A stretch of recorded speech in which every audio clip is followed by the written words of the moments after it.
from sin and misery. He in loving kindness sought me, and from sin and shame He brought me. Hallelujah, Jesus ransomed me. Hallelujah, Savior who could take a poor lost sinner, lift him from the miry clay and set him free. I will ever tell the story, shouting glory, glory, glory. Hallelujah, Jesus ransomed me. By and by with joy increasing and with gratitude unceasing, lifted up with Christ, forevermore to be.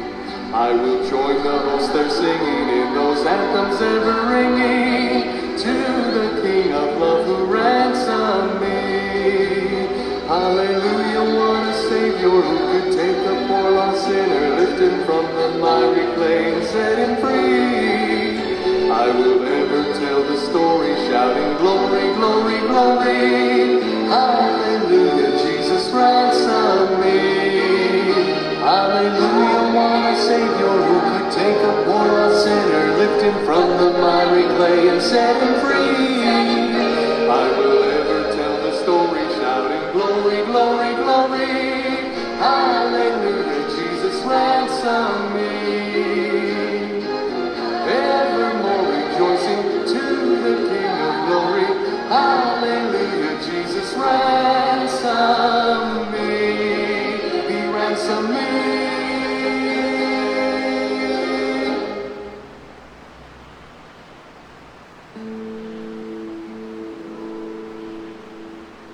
Great is thy faithfulness, O God, my Father. There is no shadow of turning with thee. Thou changest not, thy compassions they fail not. As thou hast been, thou forever will be. Great is thy faithfulness, great is thy faithfulness. Morning by morning, new mercies I see. All I have needed, thy hand hath provided. Great is thy faithfulness, Lord, unto me.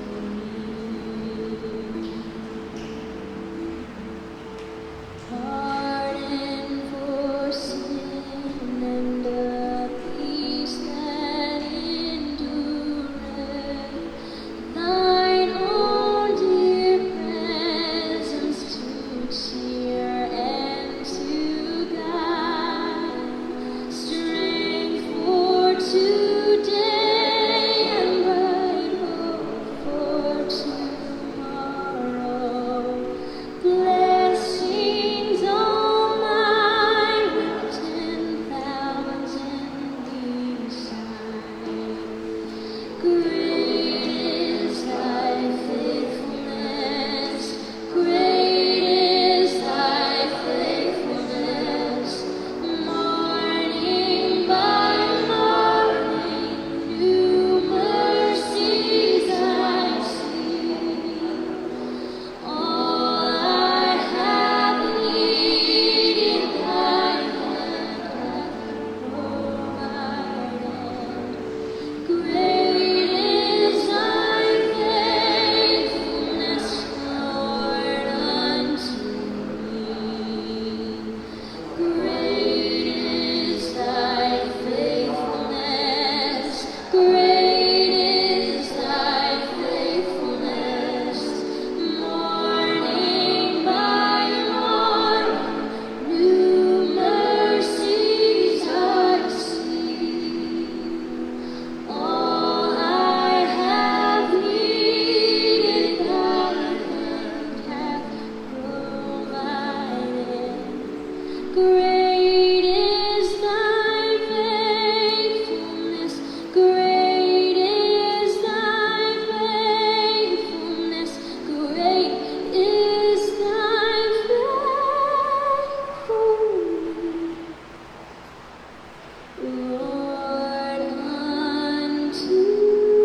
Magandang umaga po sa bawat isa. Purihin ang Panginoon. Salamat po sa ating mga kapatiran na kasama natin sa ating pong Sunday School.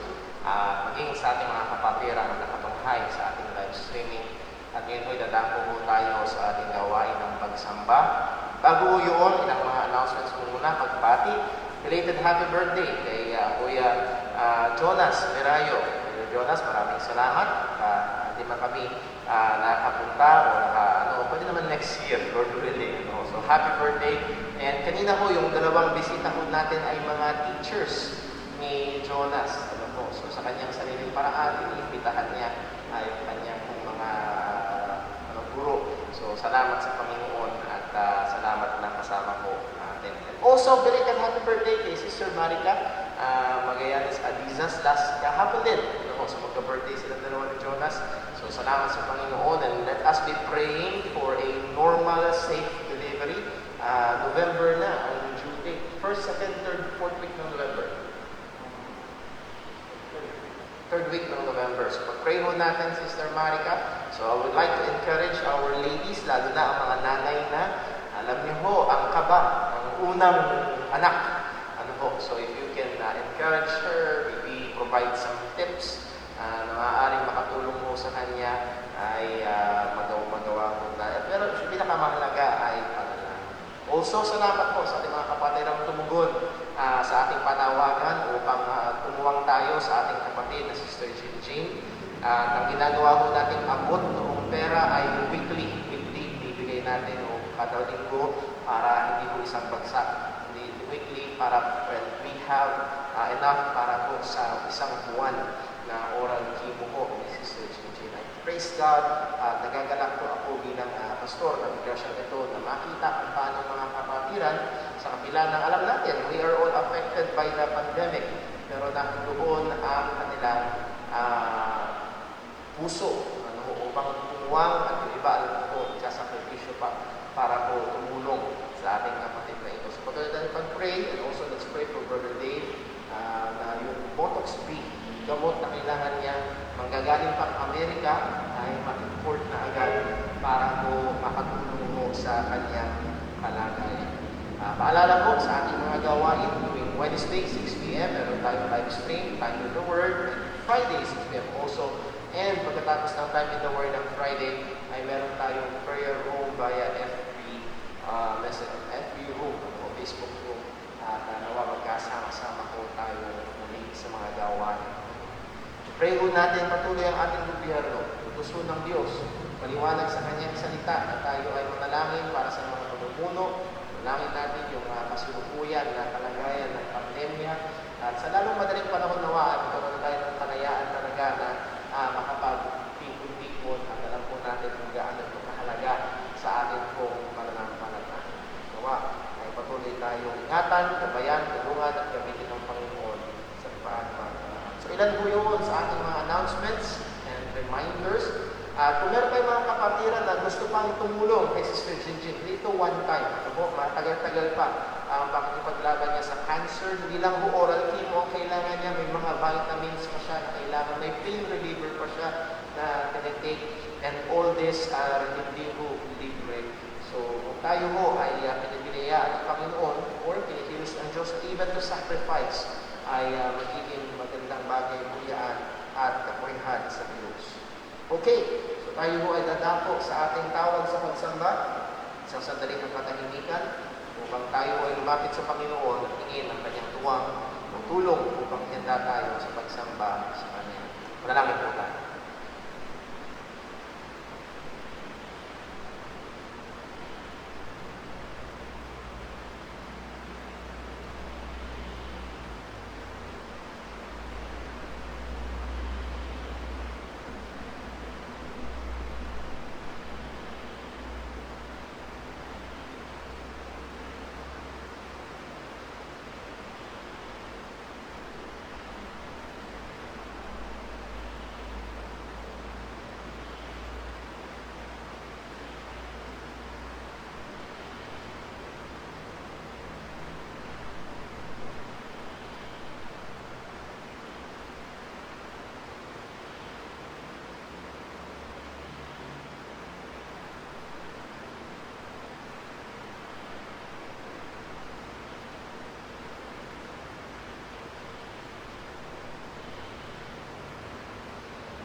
Kahit manalangin, o aming mang Diyos, dakila at banal sa iyo kami ay lumalapit.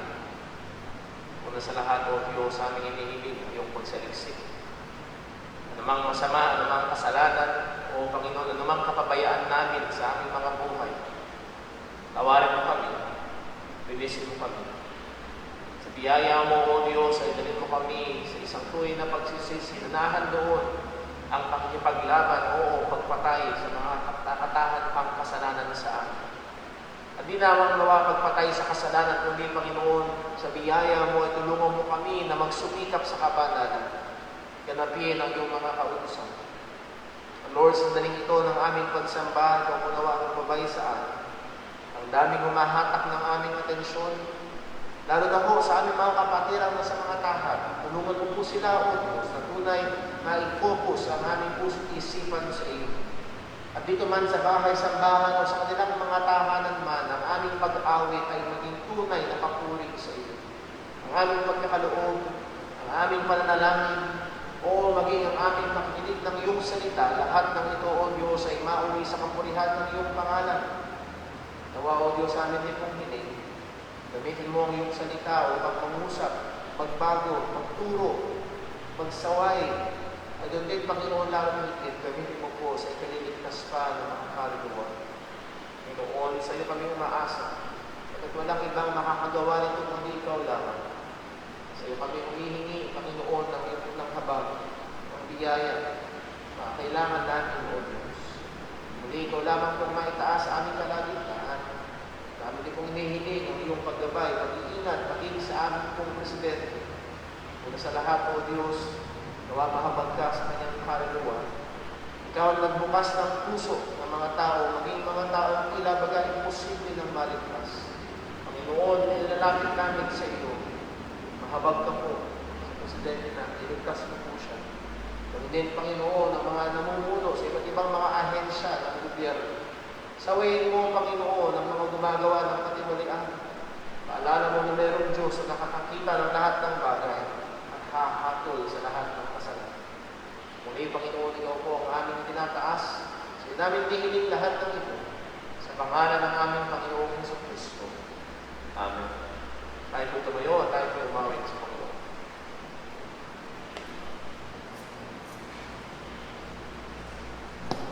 Tayo po umawit. Awitin po natin Holy, Holy, Holy.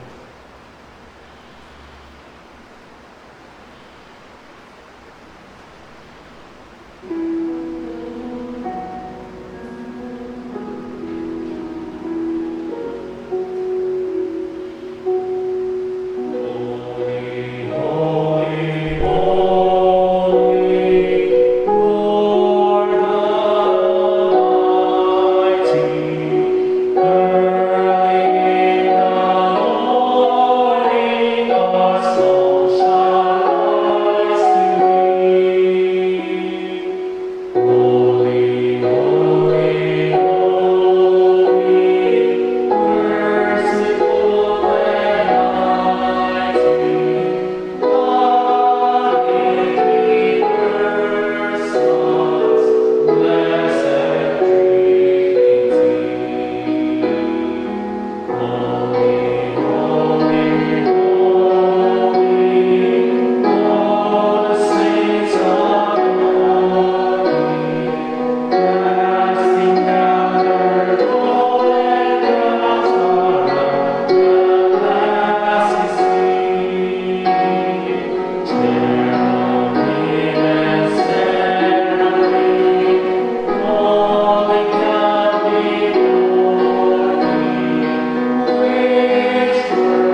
Magandang mga kapatid, para po sa pagbasa ng salita ng Diyos, tago natin ang ating mga Biblia sa book of Psalms, chapter 76. Chapter 76 ng Psalm, ang buong awit nito ay ating pinabasahing mga kapatid, hanggang verse 12. Psalms, chapter 76. Okay, are you there? Okay, verse 1, reading again. In Judah is God known. His name is great in Israel. In Salem also is his tabernacle, and his dwelling place in Zion. There brake he arrows of gold, and the shield, and the sword, and the battle. Thou art more glorious and excellent than the mountains of praise. And still water are spoiled. They have slept their sleep, and not the men of might have found their lives. I guided you, O God, Jacob, though chariot and horse are cast into the dead sea. Thou, even thou, art revered, and who may stand in thy sight when once thou art angry? Thou didst cause judgment to be heard from heaven. The earth cleared and was still. When God arose from judgment to save all the people of the earth, surely the wrath of man shall praise thee, the remainder of the wrath shall thou restrain. Bow and kneel unto the Lord thy God. Let all that be around about him bring presents unto him, that thou to fear. He shall cut off the spirit of princes. He is terrible to kings of the earth. Pagpalain ng Diyos sa pagbabasa ng kanyang salita, ay Diyos ang daling manalangin mga kapatid. Aming amang Diyos na makapangyarihan sa lahat. Ikaw ang nagawa sa lahat ng bagay, hindi namin nakikita at aming nakikita. Ikaw ang Diyos na aming kinikilala, ang Diyos na makapangyarihan sa lahat.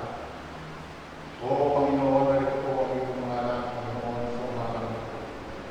Nalubos, Panginoon, nagsusumamo, Panginoon, sa mga natapan, Panginoon. Humihingi, Panginoon, ang awa at pagkakas, Panginoon. Kapalan po kami, Panginoon, sa aming pananambahan ng ito, Panginoon. Tulungan mo kami, O Diyos, na kami ay maging kaya-aya sa pananaharapan ng iyong umaga ng ito, Panginoon. Alisin mo po, Panginoon, sa aming mga isipan at puso, Panginoon, ang hindi ko kahit-nais, Panginoon, sa iyo, Panginoon, ngayong umaga ng ito, Panginoon. Ama, kailangan namin lang ang mga sarili, Panginoon. Patawad po kami. Patawad po, Panginoon, sa aming mga kasalanan na nagawa, Panginoon. Ang mga naisip, salita, Panginoon, na hindi kahit-nais sa iyo, Panginoon. Patawad po, Panginoon. At nawalan ka ng Diyos, Panginoon, kami kabayan, sa aming pamumuhay, Panginoon, sa araw-araw, sa mundong ibabaw ng ito, Panginoon. Ilayo mo kami, Panginoon, sa mga gawa ng kaaway ng Diyan, Panginoon. Itaboy po, Panginoon, ang aming mga kaaway ng Diyan, Panginoon, sa umaga ng ito, sa pangalan ng Panginoon, sa Kristo. O Panginoon, kami po ay umaasa, Panginoon, sa ito. Alam namin na ng Diyos na wala kami kakayahan, Panginoon. Hindi maliban, Panginoon, na ikaw ang sa ating Diyos sa dalamdaman ngayong umaga, Panginoon.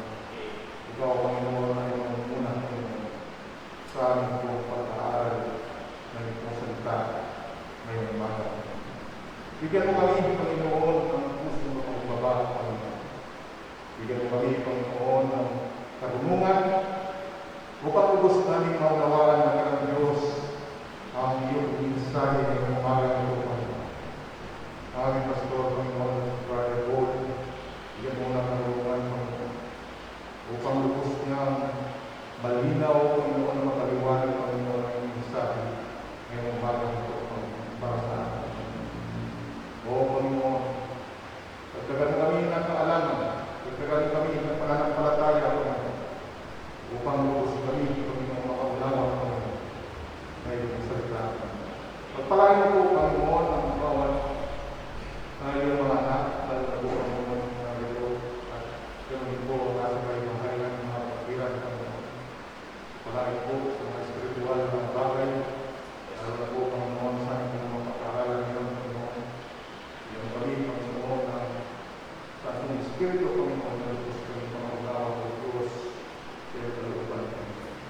Tama, ibahin po ang aming pananampalataya sa kabila ng mga pandemic na ito, Panginoon, na lalo kami kumapit, Panginoon, at pagtiwala sa iyo, Panginoon.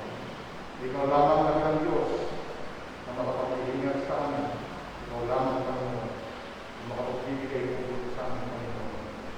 Sa kabila ng mga balita, Panginoon, na aming nagdinig sa telebisyon, Panginoon, at mami, Panginoon, ang Jesus, Panginoon, ang COVID-19, O Diyos, huwag mong pinulutan, Panginoon, na isama sa amin na rin, Diyos, ay maglalawag ko, Panginoon.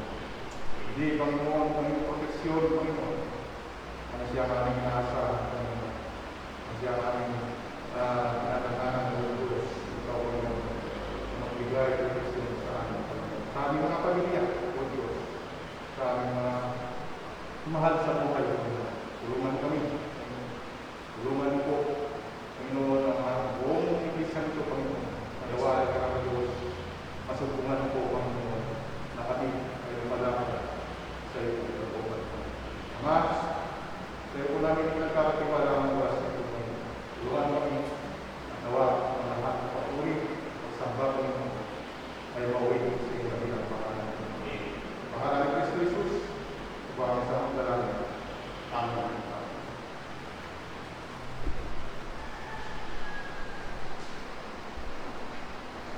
For tonight's Panginoon, ulitin po natin at mag-pause.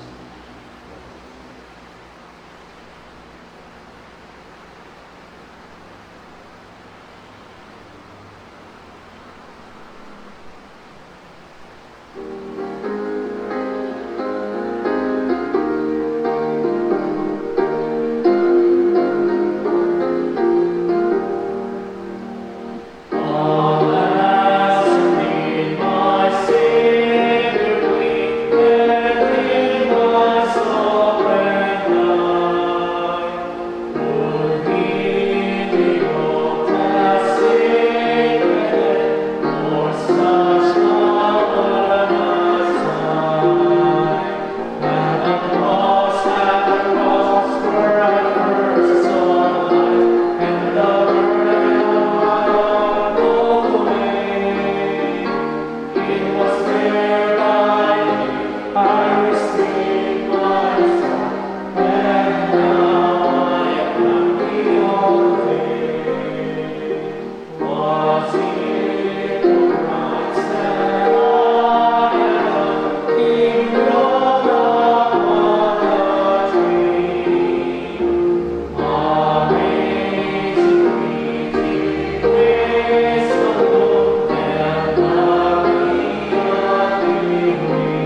Manatili mo tayo sa pagkakatayo at nadako mo tayo sa ating pagkakaloob.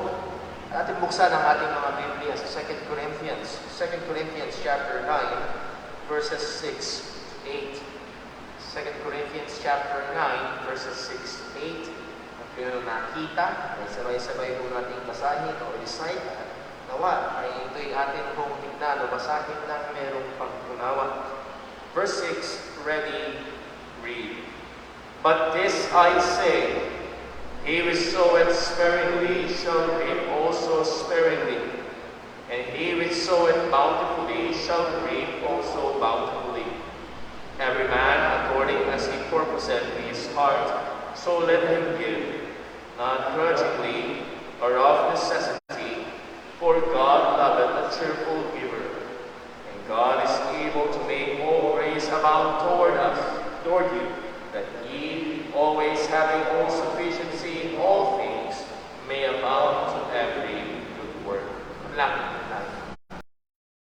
Diyos, aming Ama, muli tunay salamat doon sa krus. Yung pinatagpo ang aming pinakamalalim, pinakamatinding pangangailangan, ang pangangailangan natin ng tagapagligtas. Ibinigay mo ang iyong bugtong na anak. Binigay niya ang kanyang buhay upang kami ay magkaroon ng ganap na kaligtasan.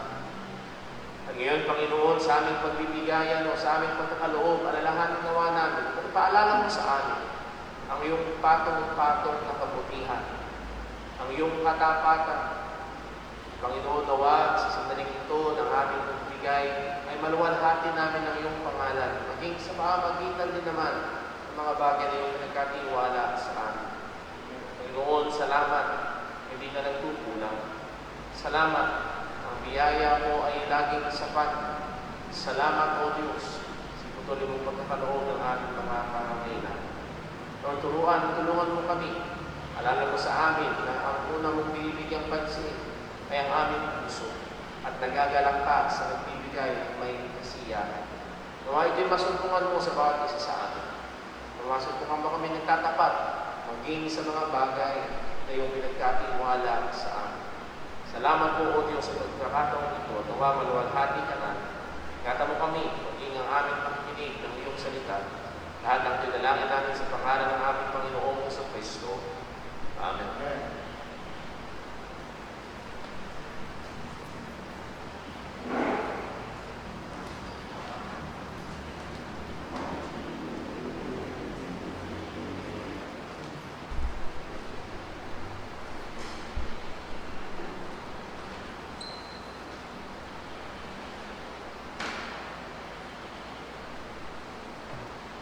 Tayo po yung hosting lahat.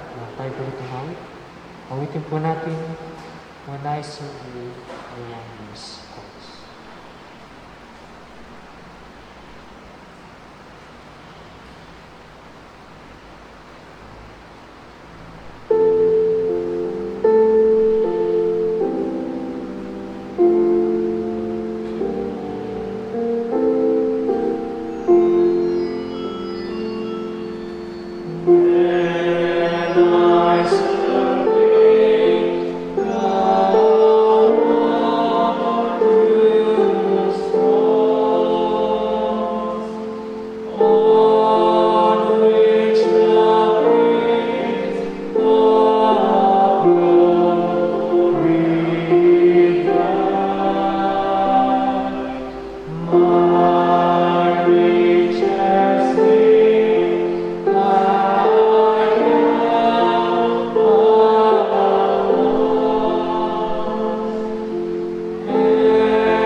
Purihin po ang Panginoon.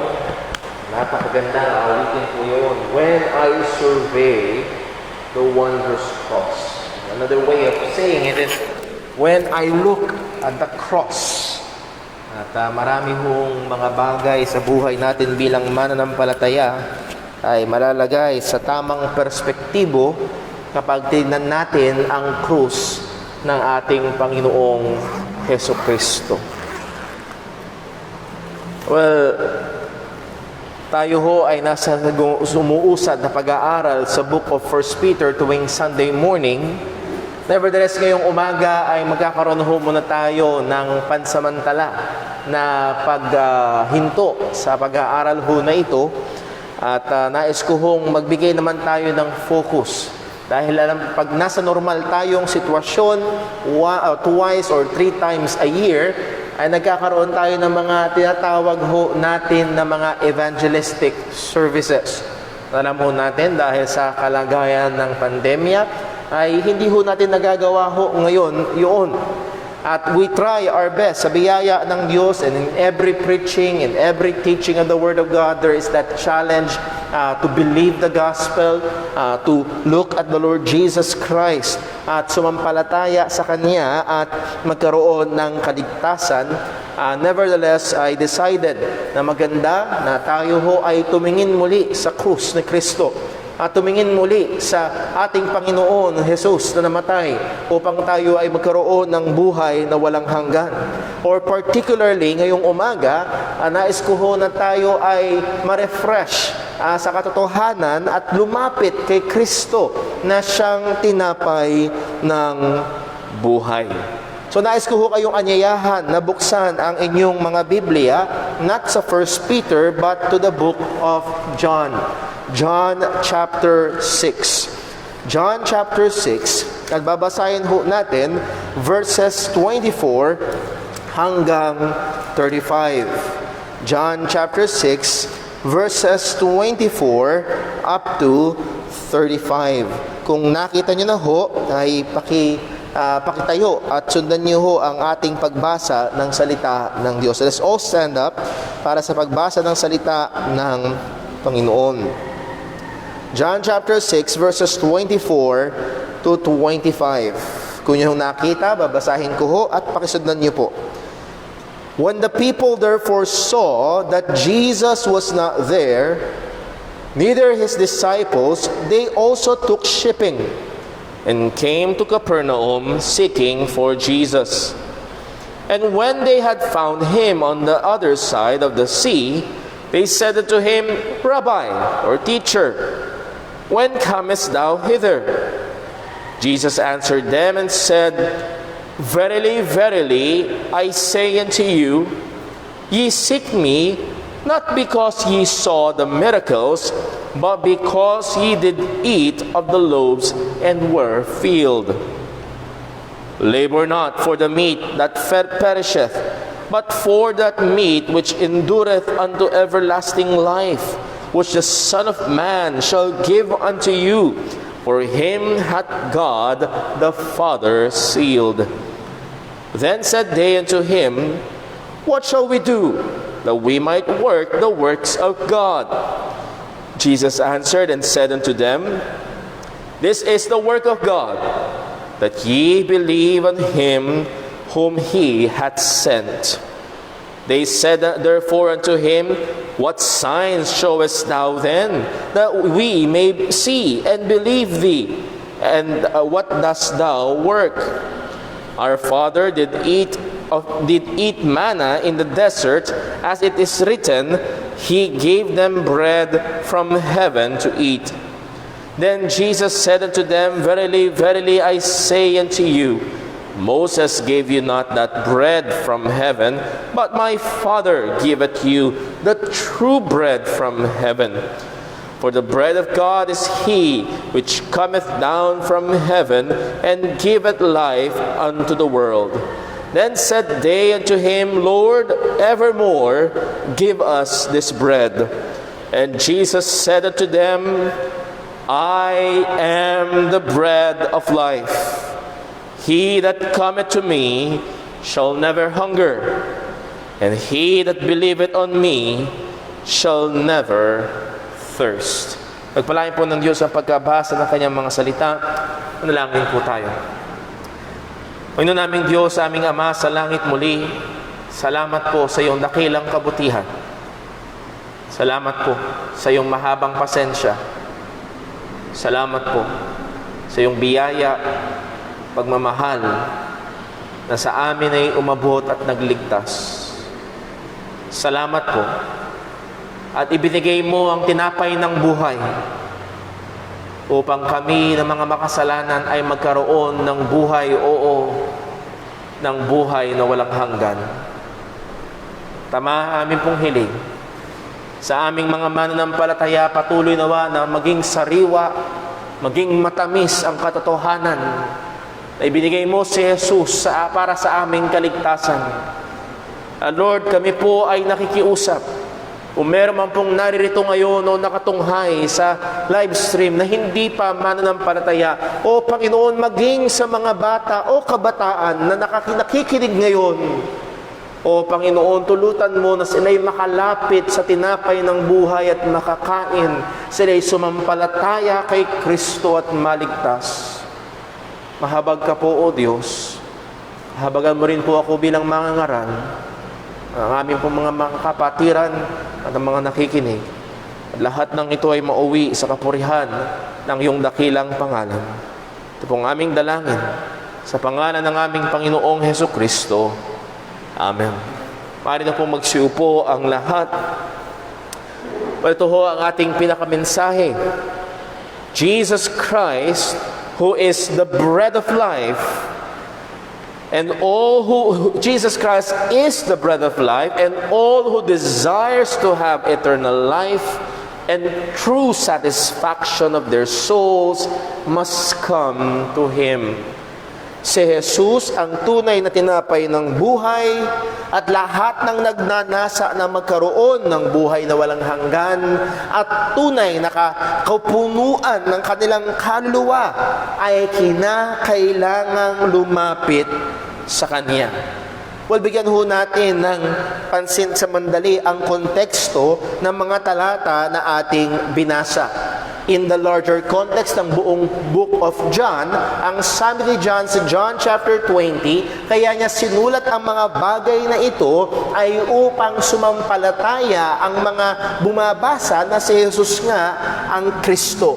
So the book of John is an evangelistic book by nature. Hindi niya sinulat lahat ng himala, kung hindi pumili siya, kung hindi nagkakamentanda ng 7 mga partikular na mga himala ni Jesus upang ipakita na siya nga ang Kristo. At isa sa mga himala na ito ay yung pagpapakain niya ng may 15,000 katao, or feeding of the 5,000, and if that is just 5,000 men, and if we compute with women and children, more or less ang conservative na bilang is around 15,000 or more.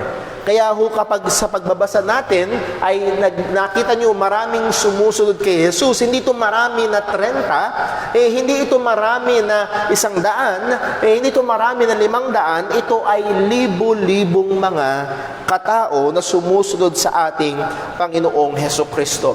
Kung gusto nyong mabasa ang record ng feeding of the 5,000 mula chapter 6 verse 1 hanggang verse 15, mula sa 5 tinapay at 2 isda na dala ng isang bata, ito ay pinalangin at pinagpasalamat ng ating Panginoong Jesus at ibinigay niya sa mga disipulo at sa mga disipulo sa libu-libong mga katao. At ang sabi ng salita ng Diyos, sila lahat ay nabusog at may sobra-sobra pa.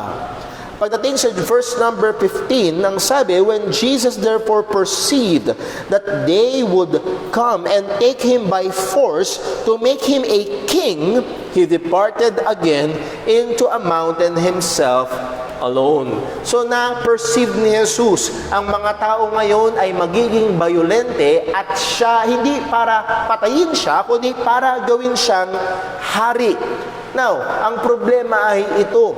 Ayaw ni Jesus na siya ay gawing hari sapagkat merong libreng pagkain. Alam niyo ho, yan ang madalas na ginagawa ngayon ng mga tumatakbo sa gobyerno. Libreng bahay, libreng pagkain, libreng edukasyon, libre lahat. At yun yung binoboto ng mga tao. At itong mga taong ito ay nakakain ng libre at busog-busog, sobra-sobra. Well, gawin nating hari, gawin nating hari.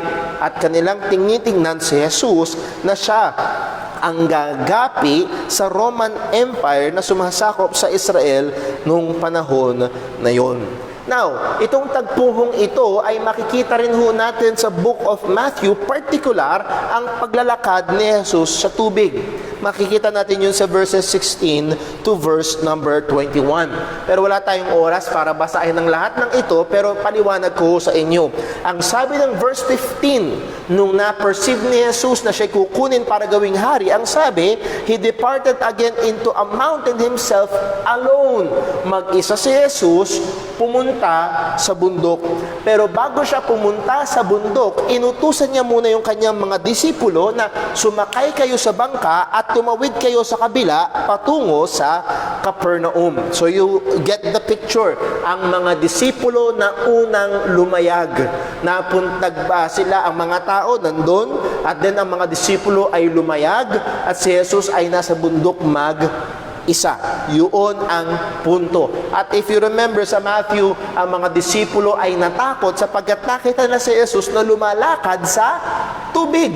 Sabi pa nga nila, ay, multo.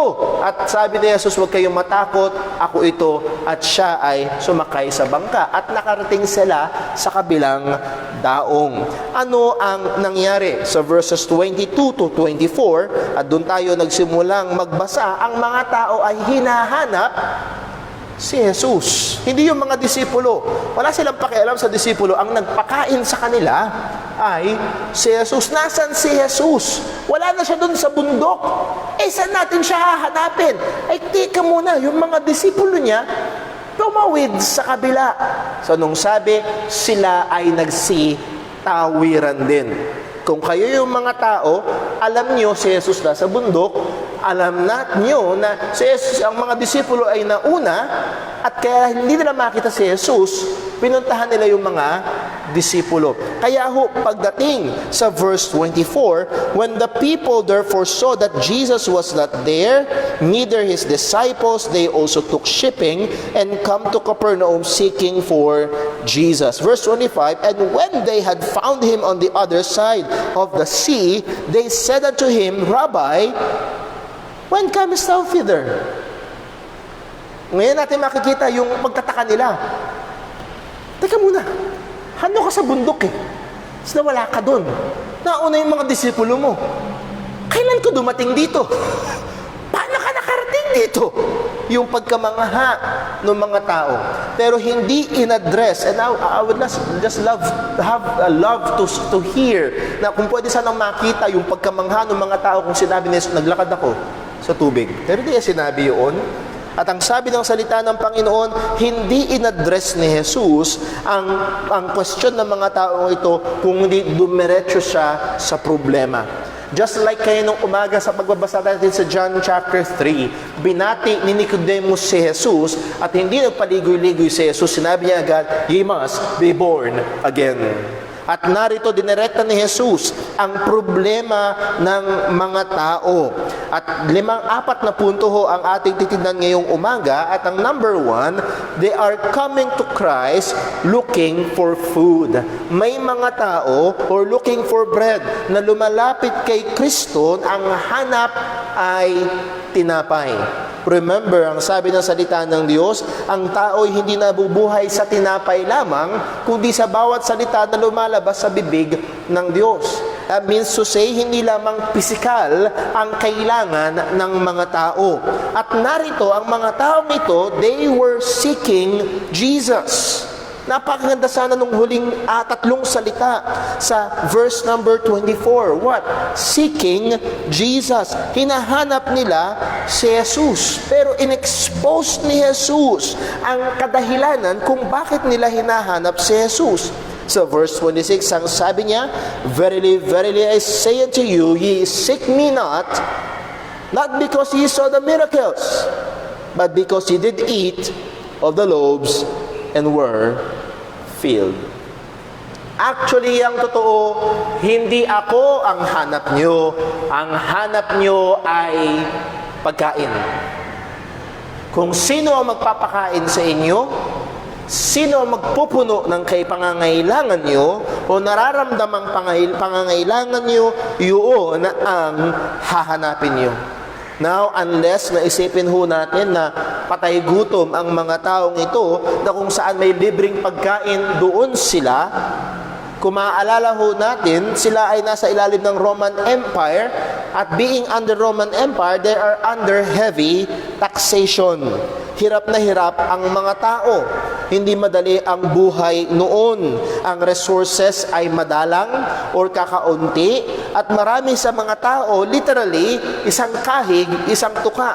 Remember ang panalangin tinuro ni Jesus, give us this day our daily bread, because that is the normal life nung panahon na yun. Wala silang Walter Mart na pwedeng puntahan na bibili ng ilang supot ng tinapay na good for 1 week. No. Daily, kakayod, kakaroon ng pera, gagawa ng tinapay, and so on, and yun ang trabaho nila. So, isang napakalaking bagay, isang napakatinding bagay ang magkaroon sila ng tinapay. Maaaring sa atin, hindi natin yung maunawaan, pero sa kanila, sa mga tao na nasa depressed area, mga taong nasa disaster area, mga taong ito na nasa kahirapan, ay kahit sa isang pirasong tinapay, maaari silang mag-away-away. Siguro ho, hindi ho natin, napanood natin sa mga balita na kung saan yung mga tao na talagang naapektuhan ng pandemya, hindi makapagtrabaho. Kapag may pumaparadang sasakyan na magpapamigay ng pagkain, isa-isa lang ba silang pumupunta o nagkakagulo? Nagkakagulo.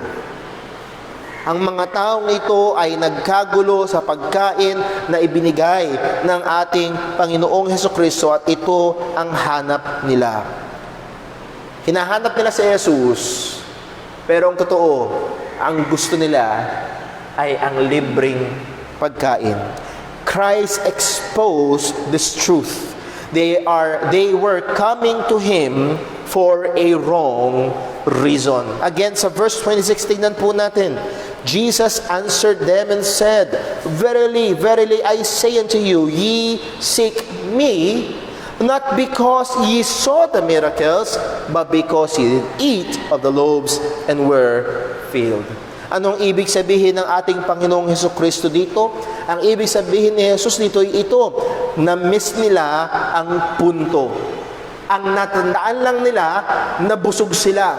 Ang natandaan lang nila na mangha sila sa dami ng pagkain, pero hindi nila nakita ang pinakamensahe ng himala. Ye seek me not because ye saw the miracles. They are just coming to Christ for temporal things. Ito ho ang kondisyon ng maraming mga tao na tila baga lumalapit sa Diyos. Sabi nga ho, if I remember, si John Calvin na nagsabi, maraming mga tao ang tila baga lumalapit sa Diyos, pero ang totoo, ang hanap nila ay yung mga bagay na gusto nila. Again, just for an illustration, maraming tao ang lumalapit kay Mayor, hindi dahil gusto nila si Mayor, kundi dahil meron silang gustong makuha kay Mayor. At ganun din ang maraming tao ngayon, tila baga relihiyoso, tila baga makadiyos, tila baga gustong-gustong sumasamba, nagsisimba, pumupunta sa mga bahay-sambahan, pero karamihan ng mga tao kagaya nito, lumalapit sila kay Jesus dahil merong pakinabang. Ang problema dito ay ito, Christ for them is not the goal. Christ is simply a means for a goal sa kanila. Si Jesus, hindi siya ang goal nila. Ako niyo yung goal, hindi siya yung pinakagusto nila. Meron silang gusto at si Jesus ay kaparaanan lamang para makuha yung kanilang gusto. O hindi ba ito ang kaparaanan na pinepresent ng ibang mga so-called Christian churches sa panahon natin ngayon? Gusto mo bang maging masaya? Punta ka kay Kristo. Gusto mo bang ikaw ay yumaman? Lapit ka kay Kristo. Gusto mo bang mawala ang problema mo? Punta ka kay Kristo. At si Kristo ay kaparaanan lamang para sa mga bagay na mas gusto nila. He seek me not because he saw the miracles, but because you were filled. Si Jesus ay kaparaanan lamang para mabusog. Mabusog ang mga pagnanasa nila sa buhay na ito. Sila ay maging masaya, mawala ang problema, mapunuan ang kagutuman, malagyan ng laman ang kanilang mga bulsa, or magkaroon ng kagalingan ang kanilang mga sakit. Kahit nga lalapitan ng tao, basta gumaling lang. Hahalik sa paa ng statwa, lulunok ng buntot ng butiki, basta kahit magpapatak ng kandila, gagawin ng mga sirko-sirko, basta gumaling lang. At kung ang pagpapagaling sa kanila ay di umunay isang sumasayaw na statwa, gagawin nila yon. Hindi dahil hinahanap nila ang Diyos, dahil hinahanap nila ang ibang bagay, liban at kaparaanan lamang ang Diyos. At dito, kaparaanan lamang para si Kristo sa kanila. They come to Christ for temporal things in life. O mga kapatid, suriin natin ang ating mga sarili. Baka tayo ay nalalagay sa ganung kalagayan. Hindi malabo na baka mamaya merong mga tao ngayon, gusto kong sa church, nasa church ako, umaattend ako sa church, faithful ako, and Lord, patignan mo naman yung faithfulness ko, ibigay mo na yung gusto kong bahay, ibigay mo yung gusto kong sasakyan, ibigay mo na yung gusto kong yaman, faithful ako. Ang lahat ng paglapit sa Diyos ay dahil merong mas mahalaga na gusto mong makuha at hindi dahil mahal mo talaga ang Panginoon. Ang sabi ni Jesus, ye seek me not because ye seek me not because ye saw the miracles. Ang sabi, hindi nyo nakita yung himala. Paul, anong ibig sabihin hindi nakita yung himala? Hinawakan nila yung tinapay, hinawakan nila yung isda, nakain nila at nabusog sila. Anong ibig sabihin ng hindi nakita ang himala? Well, ang himala ho kasi sangayon sa Biblia, lalo na ang mga himala na ginawa ng ating Panginoong Kristo ay mga signs, senyales. Kinumpara ho natin yan minsan sa ating pag-aaral na parang pag nagda-drive ka, nakita mo, Jollibee, 2 kilometers away. Ihinto ka na ba doon? Nakalagay, this way. Ihinto ka na ba doon? Ay, Jollibee na to. Hindi. Sign lang yun. Tinuturo ka niya, patungo ka doon. At pagdating mo doon sa kanto, Jollibee, turn left. Ay, ito na, Jollibee na. No. Sign lang yun para dalhin ka sa Jollibee. Ang mga miracles ni Jesus is not the end in itself. Ang mga miracles ni Jesus ay tinuturo ang mga tao. Punta ka kay Jesus. Siya ang Mesiyas. Siya ang Mesiyas. Siya ang Mesiyas. Savior, this way. Messiah, this is the one. Ito ang tinuturo ng mga mirakulo ni Jesu Kristo. And Jesus said, ye did not see the miracle. Na-miss nyo. Ang nakuha nyo lang ay nabusog kayo, pero hindi nyo nakuha ang pinakamensahe na tinuturo nito ang tagapagligtas. Kaya nirebuke sila ni Jesus sa verse 27. Ang sabi ni Jesus, labor not for the meat which perisheth, but for the meat which endureth unto everlasting life. Ito ang ginagawa ni Jesus. Huwag lang kayo nakatingin sa pisikal. Huwag lang kayo nakatingin sa temporal. Huwag lang kayo nakatingin sa panumandalian. Bigyan nyo ng pansin ang eternal. At itong eternal na ito, itong buhay na walang hanggan na ito, ang sabi, which the Son of Man, that is Jesus, the Messiah, shall give unto you for him hath God the Father sealed. Nakita niyo ho, ang paulit-ulit na sinasabi is, ako yun. Ang hinahanap niyo dapat ay ako bilang Mesiyas, hindi yung tinapay, hindi yung kabusugan, kung hindi ako ng pinanggagalingan ng tunay at walang hanggang kapunuan o kabusugan. Ang sabi ni Jesus ay huwag mong ubusin ang iyong enerhiya, labor not. Huwag mong ubusin ang iyong buhay para habunin lamang ang mga bagay na temporal at mawawala. Bigyan mo ng pansin, bigyan mo ng paghabol ang mga eternal na bagay. O kaibigan, baka naririto ka ngayon, ang lagi mo lang hinahanap ay pansumandalian. Ang inuubos mo ang lahat ng iyong lakas, ginugugol mo ang lahat ng iyong oras, binibigay mo ang iyong buong buhay para sa panumandalian lamang at hindi mo binibigyan ang walang hanggan. O ng pansin, ang para sa walang hanggan. Ang sabi ni Jesus, bigyan mo ito ng pansin.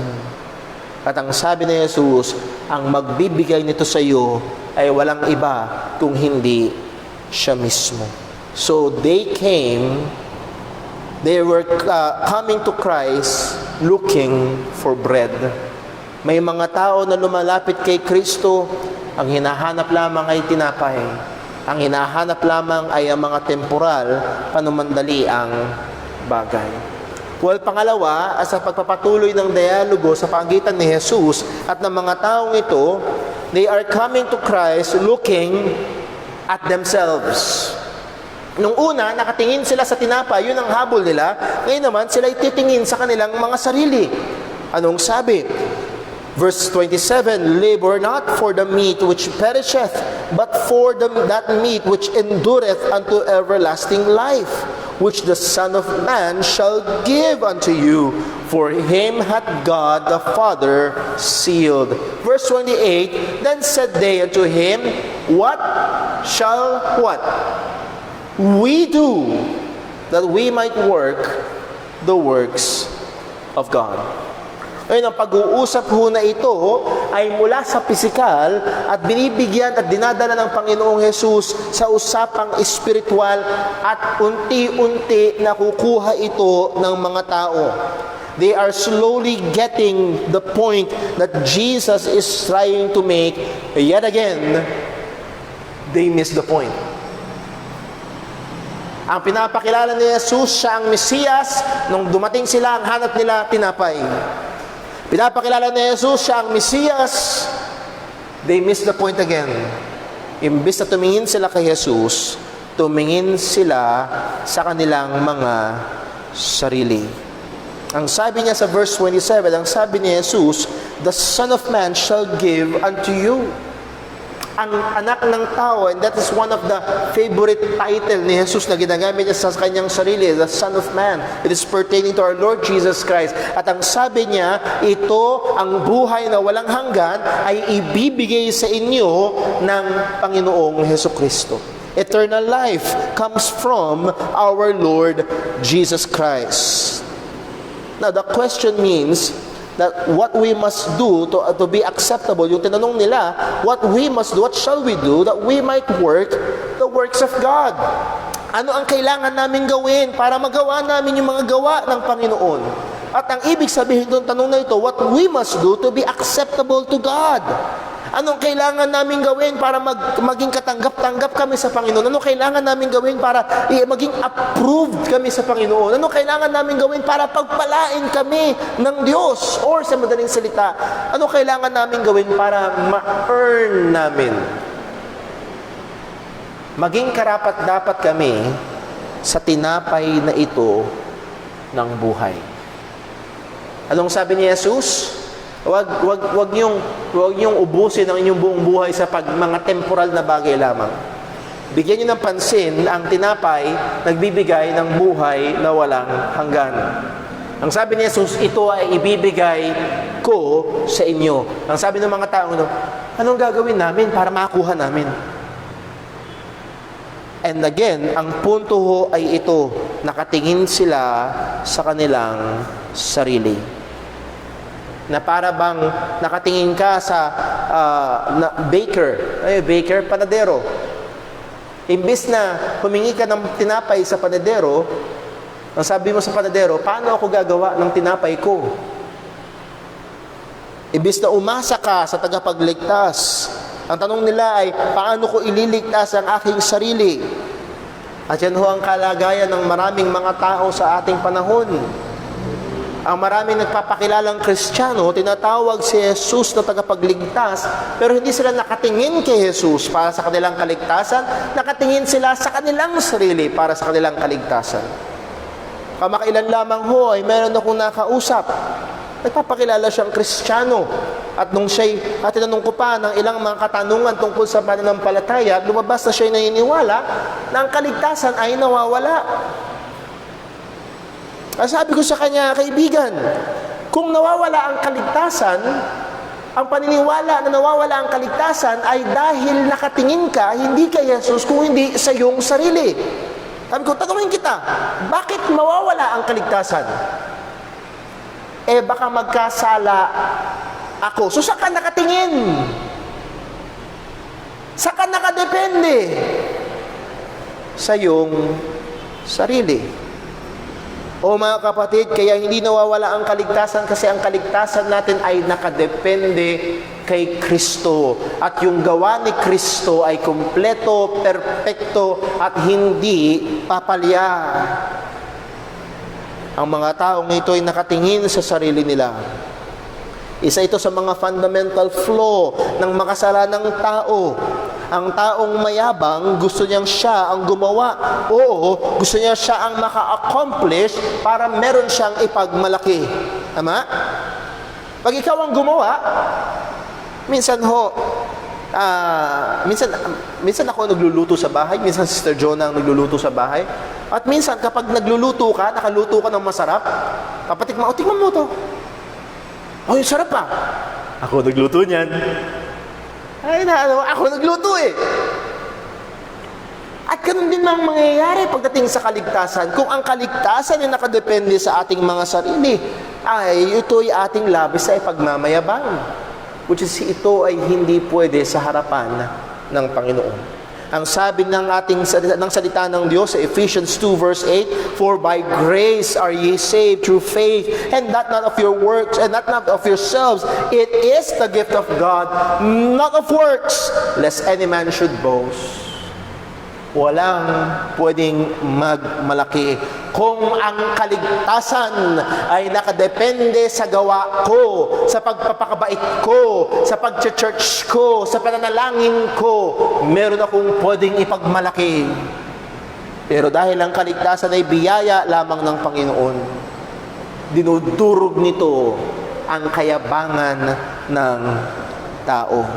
Ang sabi ni Jesus, ibibigay ko ito sa inyo. Ang sabi ng mga tao, hindi, gusto namin pagtrabahuhan. Gusto namin na kami ang gagawa. Malinaw ang sabi ng salita ng Panginoon, pamoso ang talata, "For God so loved the world that He gave His only begotten Son, that whosoever believeth in Him should not perish, but have everlasting life." And that word believeth, that word faith, ay kinumpara ng mga lumang theologian na para bang namamalimos na ikaw ay alam yung namamalimos na kaganyan? At ang namamalimos kapag nakaganyan, hindi siya nakatingin sa ganda ng kamay niya. Alam niyo yun? Malinis ang kuko ko, malinis ang kamay ko, tamang-tama yung anggulo ng braso ko, tamang-tama yung buka ng kamay ko, at dahil sa anggulo, dahil sa buka ng kamay, dahil sa ganda ng yung unat ng kamay, tamang-tama lang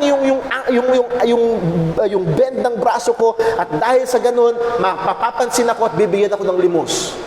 Ganun ba yun? O yung namamalimos, nakatingin lang talaga dun sa dadaan at dun siya umaasa. Mga kapatid, yun ang larawan ng pananampalataya. Hindi ito yung ginagawa natin. Nakatingin lang talaga tayo kay Kristo na namatay para sa atin. At yun ang ating kaligtasan.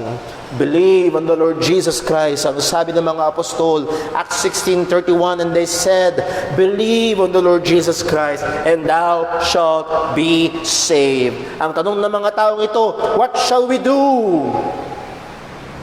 Ang sabi ni Jesus, hindi ikaw ang gagawa, ito'y ibibigay ko sa iyo. Ang kailangan mo ay sumampalataya. Niliwanag ni Jesus sa verse 29.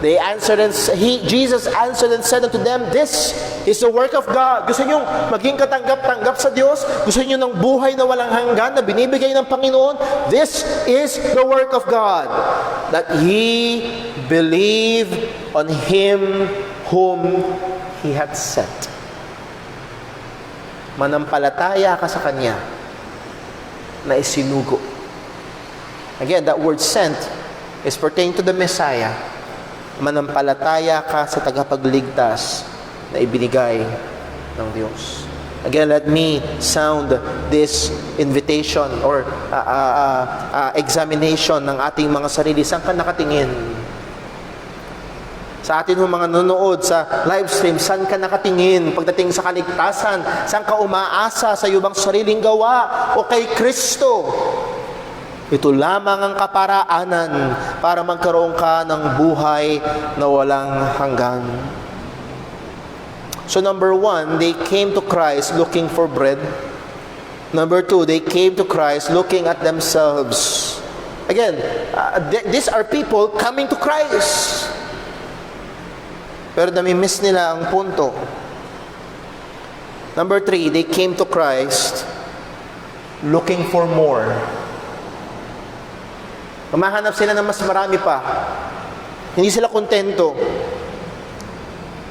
Again, kaya sabi natin kanina, slowly nakukuha ng mga tao ang ibig sabihin ni Jesus. Huwag lang kayo sa tinapay, nakatingin kung hindi sa spiritual na mga bagay, huwag lang sa mga panumandaliang mga bagay.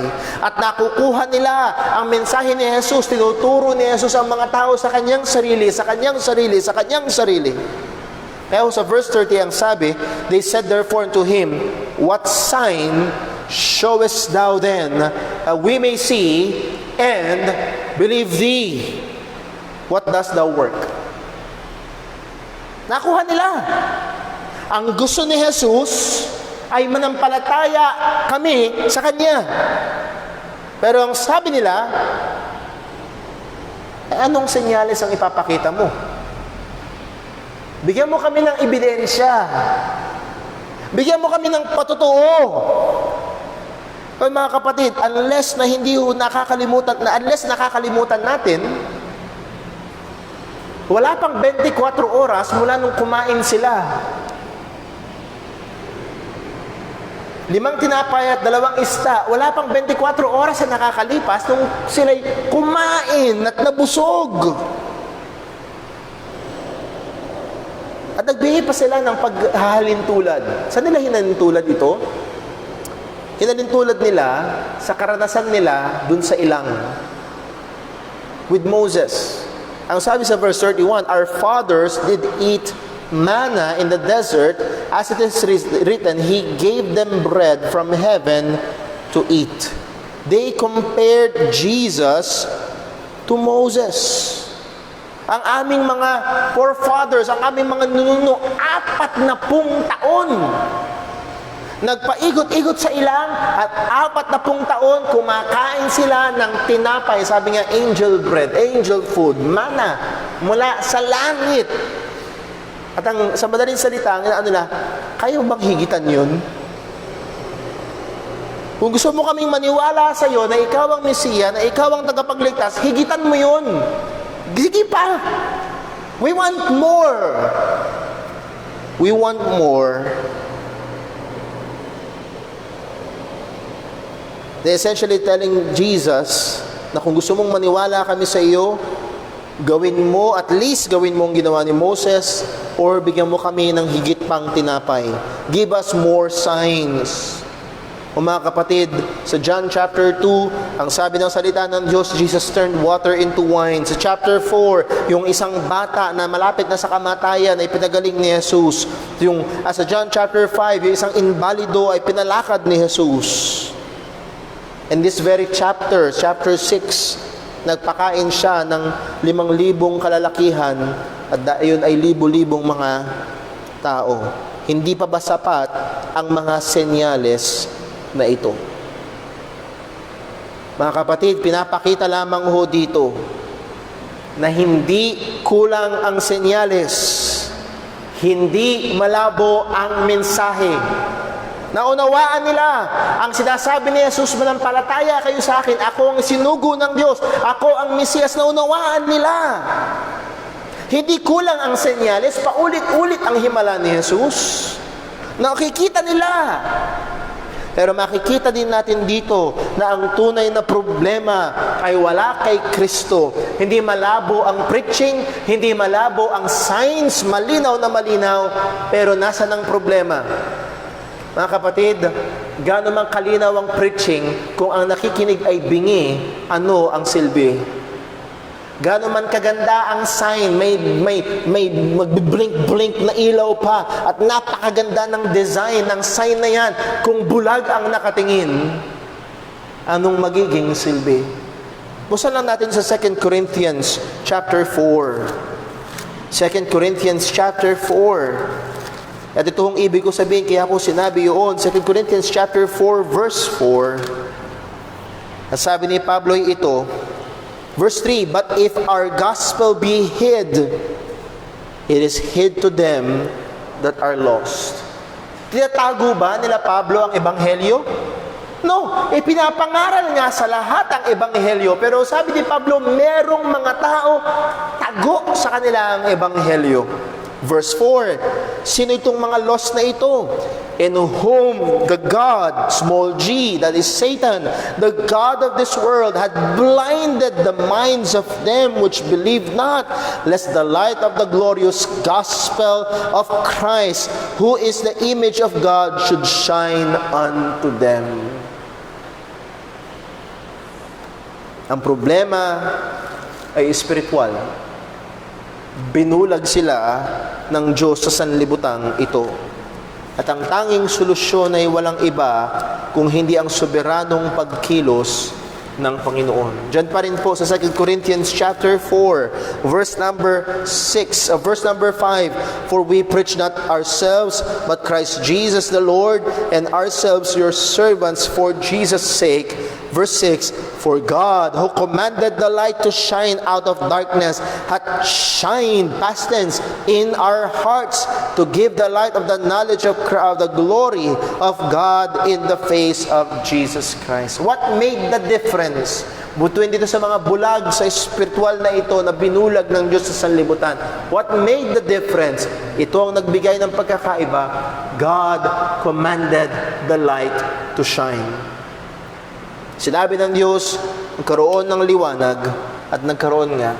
Again, this speaks of God's sovereignty over the salvation of man. Narito, maliwanag ang pangangaral ni Jesus. Narito, maliwanag ang mga himala ni Jesus. Pero liban na ang Diyos ang magbukas ng puso, magbukas ng mga mata, hindi nila makikita. Kaya nga ho ang sabi ni Jesus, balik tayo sa John chapter 6. Sabi ni Jesus ay ito. Sa John chapter 6, verse number 35. And Jesus said unto them, I am the bread of, verse number 35. John chapter 6, verse number 65. And he said, therefore I said I unto you, that no man can come unto me, except it were given unto him of my Father. Liban na ibigay ng Ama, hindi sila makakalapit kay Kristo. So narito ang mga tao, bulag sa espiritual, naririnig nila, nahado ng pagkaunawa nila, pero hindi nila magawang lumapit kay Jesus sa ikaliligtas nila. Dahil bulag sila sa espiritual. At hinihingi nila ay marami pa, dagdag pang himala, dagdag pang himala, dagdag pang himala. At meron mga tao, hindi naman dahil sa hindi na naunawaan ng Ebanghelyo, hindi naman dahil hindi nila aminado na sila yung makasalanan. Inaamin nilang sila yung makasalanan, nauunawaan nila na si Jesus ang tagapagligtas, pero nahandun pa rin ang kanilang kalagayan na ayaw nilang sumampalataya kay Kristo. Marami nang humahamon, more.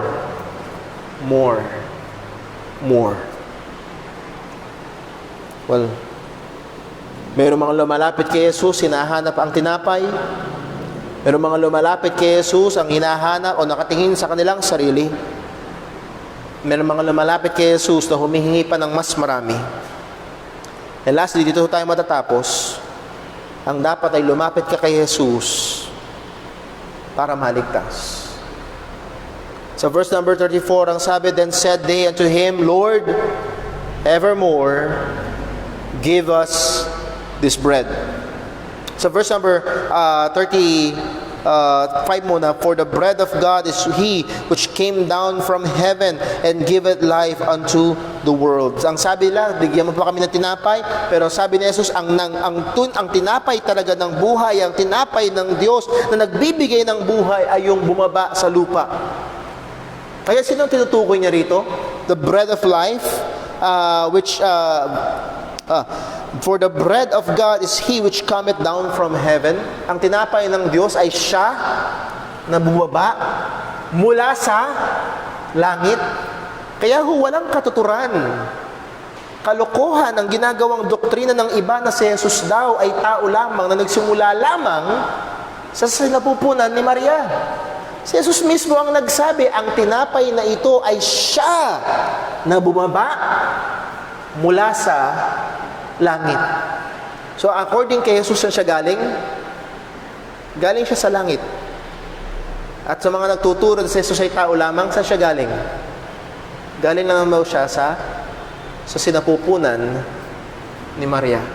So this proves the pre-existence of our Lord Jesus Christ. Nevertheless, ang tinutukoy pa rin ni Jesus ay siya ang tinapay ng buhay. Siya ang nagbibigay ng buhay na walang hanggan. Ang talagang source ng buhay na walang hanggan ay hindi mas marami pang tinapay sa buhay na ito. Ang talagang source ng buhay na walang hanggan ay si Kristo. Ang sabi nila, evermore, give us this bread. Lord, please, ibigay mo sa amin ang tinapay na ito. Paulit-ulit si Jesus mula pa nung simula, ako. Ang sabi ng mga taong ito, give us this bread. Finally, na-gets na rin sinabi ni Jesus na ibibigay sa inyo ng anak ng tao. At hiningi nila, evermore, give us this bread.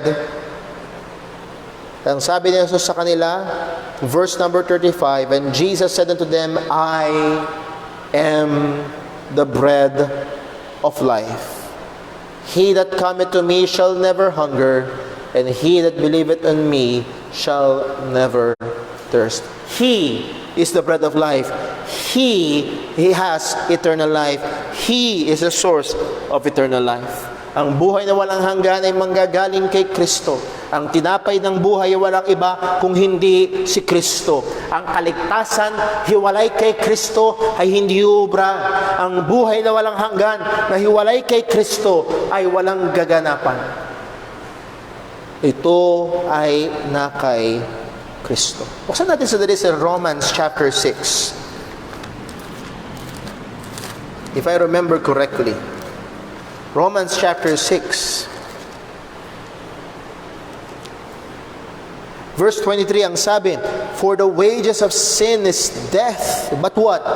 But the gift of God is eternal life through Jesus Christ our Lord." Ang regalo ng Diyos ay buhay na walang hanggan sa pamamagitan ng ating Panginoong Hesukristo. Gusto mong maligtas? Lumapit ka kay Kristo. Gusto mong maligtas? Si Kristo ang kailangan mo. Paano ka maliligtas? Manampalataya ka sa Panginoong Jesus. At ito ang mabuting balita. Si Jesus ay nag-aanyaya. Sabi niya sa Matthew 11 verse 28, "Come unto me, all ye that are labor and are heavy laden, and I will give you rest." Pagod na ba? Hirap na hirap ka na ba? Bigat ka na ba? Sinusubukan mong iligtas ang iyong sarili? Sinusubukan mong di umakyat sa sarili mong hagdan papasok sa langit at ginagawa mo yun sa sarili mong lakas at alam mo hanggang ngayon kulang ka? Pagod ka na ba? Ang sabi ni Jesus, lumapit ka sa Kanya at sa Kanya mo masusumpungan ang tunay na kapahingahan. Na kay Jesus ang buhay na walang hanggan. Well, actually, siya ang buhay na walang hanggan. Siya ang tinapay ng buhay. Siya ang nagbigay ng kanyang sariling buhay para bayaran ang ating mga kasalanan upang tayo ay magkaroon ng katubusan. At uulitin ko ang talatang binasa natin kanina at sinabi ng mga apostol, manampalataya ka sa Panginoong Jesus at maliligtas ka. O nawa, mga kapatid, I hope and pray na sa lahat ng naririto ngayon ay tunay ka ng sumampalataya kay Kristo.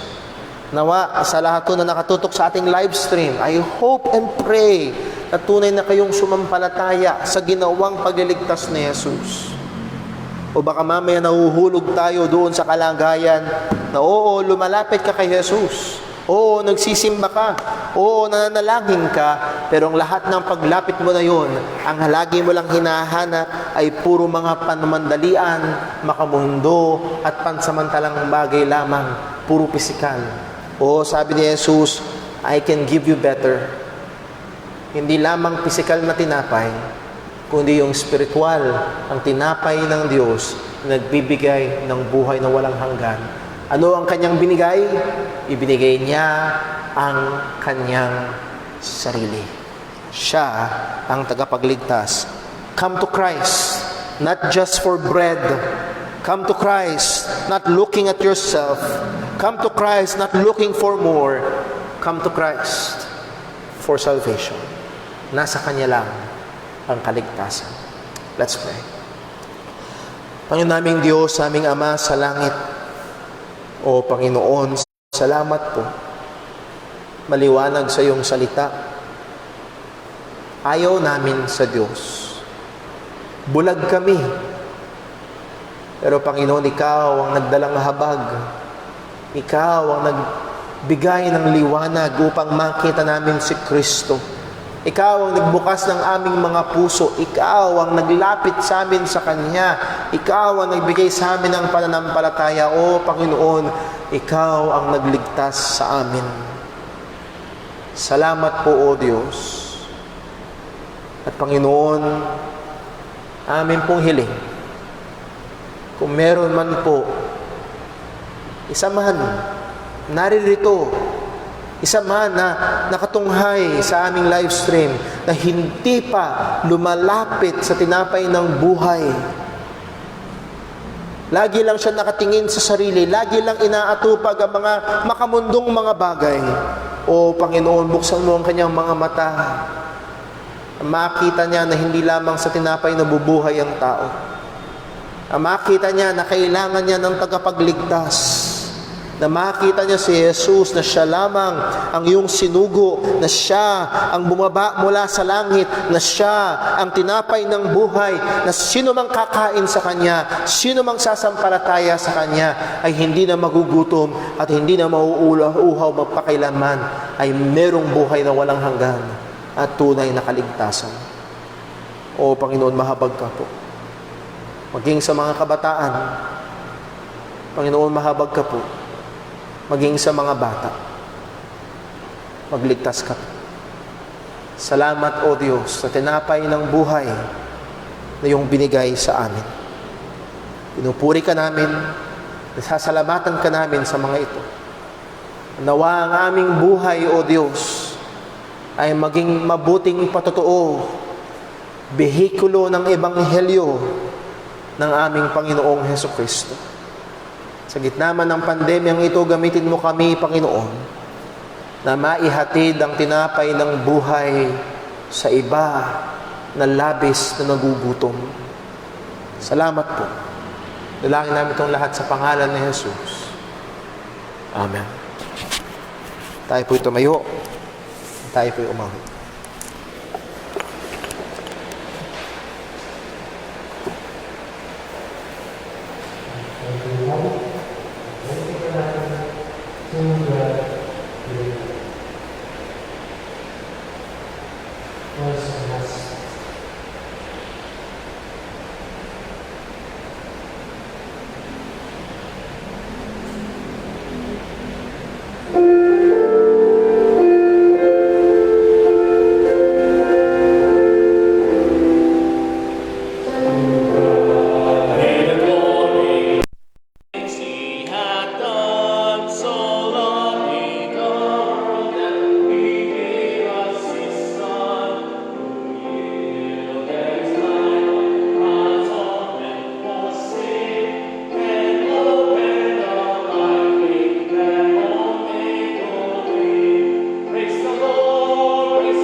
purihin ang Panginoon mga kapatid. Maraming salamat and I'm very, very glad to see some new faces after 6 months. Purihin ang Panginoon, Lord Justin. Thank you very much.